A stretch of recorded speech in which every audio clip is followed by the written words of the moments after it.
Hotel پر بیٹھے ایک شخص نے دوسرے سے کہا کہ ہوٹل پر کام کرنے والا یہ بچہ اتنا بے وقوف ہے کہ میں 50 اور 500 کا نوٹ رکھوں گا تو یہ 50 کا ہی نوٹ اٹھائے گا۔ اس کے ساتھ ہی اس نے 2 نوٹ نکال کر میز پر رکھ دیے اور بچے کو آواز دی اور کہا کہ ان میں سے زیادہ پیسوں والا نوٹ اٹھا لو۔ بچے نے 50 کا نوٹ اٹھا لیا۔ وہ دونوں قہقہ لگا کر ہنسنے لگے اور وہاں سے چلے گئے۔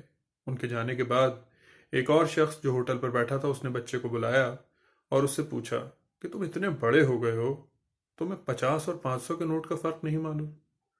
یہ سن کر بچہ مسکرا دیا۔ اس نے جواب دیا کہ یہ شخص ہمیشہ کسی نہ کسی دوست کو لے کر آتا ہے ہوٹل پر اور میری بے وقوفی دکھا کر خوش ہوتا ہے۔ وہ دونوں انجوائے کرتے ہیں اور مجھے 50 روپے مل جاتے ہیں۔ جس دن میں نے 500 کا نوٹ اٹھا لیا اس دن یہ کھیل ختم ہو جائے گا اور میری آمدنی بھی۔